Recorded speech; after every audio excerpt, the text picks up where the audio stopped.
आज के वीडियो में खनिज लवण अथवा मिनरल्स के बारे में चित्र और उदाहरण सहित डिटेल से आसान भाषा में समझाएंगे। तो चलिए शुरू करते हैं। हमारे शरीर को कुछ अकार्बनिक पदार्थों की आवश्यकता होती है, अकार्बनिक पदार्थों की, जो हमें खनिज लवणों के रूप में उपलब्ध हैं। यानी उन खनिज लवणों से हमें अकार्बनिक पदार्थ प्राप्त होते हैं।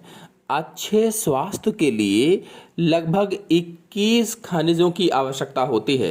अगर अच्छा स्वास्थ्य हमें रखना है तो लगभग में 21 खनिज हमें चाहिए ही होते हैं, जिनमें से मुख्य रूप से अगर देखा जाए तो लोहा है, calcium, phosphorus, potassium, sodium, iodine, fluorine, sulphur, ये मुख्य रूप से कुछ बताए गए हैं, जबकि 21 की आवश्यकता होती है। लेकिन अब आपके मन में प्रश्न होगा कि 21 खनिज चाहिए, इनमें से मुख्य मैंने बताए, लेकिन इनका कार्य क्या होता है?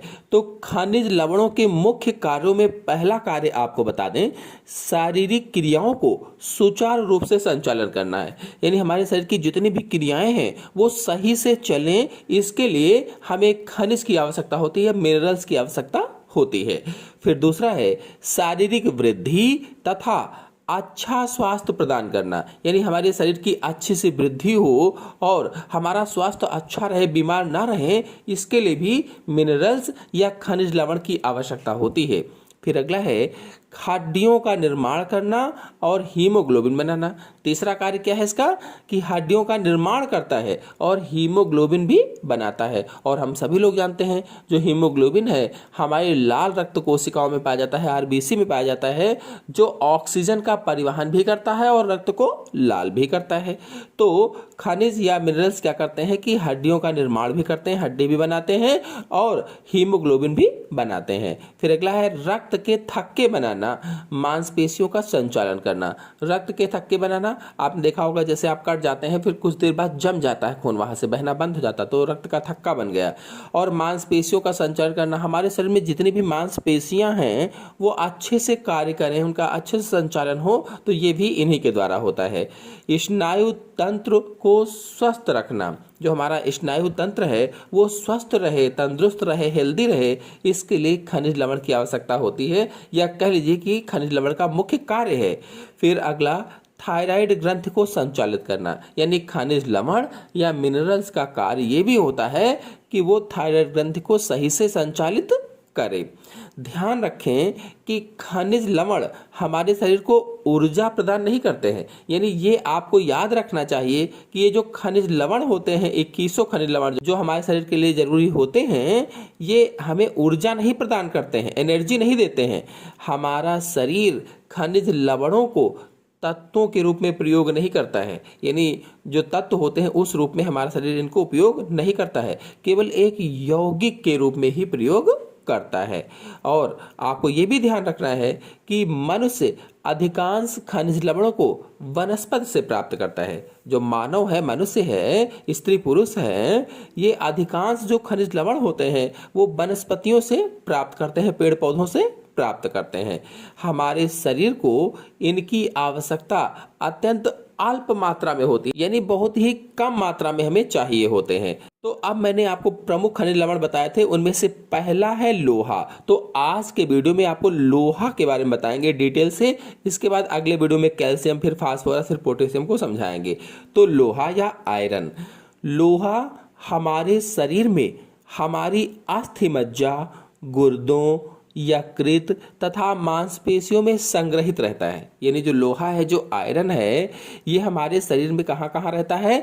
तो अस्थि मज्जा यानी बोन मैरो के अंदर, गुर्दों में यानी कि हमारी किडनी के अंदर, यकृत में, तथा यकृत क्या होता है? लीवर होता है, तथा जो हमारी मांसपेशियां हैं, मसल्स हैं, इनमें संग्रहित रहता है, इकट्ठा रहता है।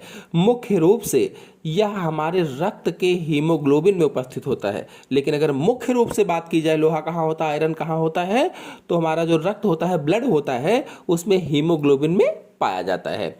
अब स्रोत क्या क्या है इसके, यानी लोहा कहाँ कहाँ से मिलता है, किन किन चीजों से प्राप्त होता है? तो मेवे खाइए, मेवे से लोहा प्राप्त होता है। अंडे की जर्दी से भी लोहा प्राप्त होता है। खजूर खाने से लोहा प्राप्त होता है। अंजीर खाने से प्राप्त होता है, सीरा, गुड़, जई का आटा है, मांस, मछली, हरी सब्जियों में आप पालक खा लीजिए, टमाटर है, गाजर है, दालें आप खाइए तब भी आपको लोहा प्राप्त होगा, प्याज से भी लोहा प्राप्त होता है। तो ये कुछ स्रोत हैं जिनसे लोहा प्राप्त होता है। अगर इनके उपयोग की बात की जाए कि लोहा का उपयोग क्या है, तो यूजेस क्या इसका होता है, क्या महत्व होता है, तो यह शरीर की ऊर्जा को संरक्षण प्रदान करता है। जो लोहा है शरीर की ऊर्जा को क्या करता है, संरक्षण देता है। संरक्षण का मतलब होता है कि उसको सुरक्षित रखता है। और दूसरा है यह रक्त की लाल रक्त कणिकाओं का निर्माण करता है कि जो रक्त होता है वो उसमें 3 प्रकार की कोशिकाएं पाई जाती हैं, आरबीसी, डब्ल्यूबीसी और प्लेटलेट्स। तो रक्त में आरबीसी यानी लाल कणिकाओं का निर्माण करता है। और फिर अगला है यह पाचन शक्ति को ठीक करता है। लोहा क्या करता है, पाचन शक्ति को ठीक करता है और पित्ताशय की क्रियाशीलता को भी बढ़ाता है। अगर लोहे की मात्रा की बात की जाए कि कितनी मात्रा में आवश्यकता होती है, तो 2 से 11 वर्ष की आयु के जो बच्चे होते हैं उन्हें लगभग बता रहे हैं, एक्यूरेट नहीं है, लगभग में 14 से 15 मिलीग्राम या 14 से 16 मिलीग्राम प्रतिदिन आवश्यकता होती है। अगर 12 से 19 वर्ष की आयु के बच्चे हैं और किशोर हैं तो उन्हें 17 मिलीग्राम से लेकर के 20 मिलीग्राम प्रतिदिन की आवश्यकता होती है और पुरुषों के लिए 20 से 21 मिलीग्राम प्रतिदिन की आवश्यकता होती है। अगर अभाव के दुष्परिणाम देखे जाएं, यानी हमें लोहा नहीं मिल रहा है, शरीर को लोहा नहीं प्राप्त हो रहा, आयरन नहीं प्राप्त हो रहा है, तो क्या क्या हमारे शरीर में नुकसान हो सकते हैं। तो लोहे के अभाव में हमारे रक्त में हीमोग्लोबिन का अभाव होगा। लोहा नहीं होगा तो हीमोग्लोबिन नहीं बनेगा, जिसके कारण एनीमिया नामक रोग हो जाएगा। तो इस तरह से आज के वीडियो में मैंने आपको लोहा के बारे में डिटेल से समझाया। अगले वीडियो में दूसरा खनिज लवण कैल्शियम के बारे में समझाएंगे। आशा है आपको अच्छी तरह समझ में आया होगा। समझ में आया हो तो वीडियो को लाइक और शेयर कीजिए। चैनल पर पहली बार आए हैं तो चैनल को सब्सक्राइब भी कर लीजिए। धन्यवाद।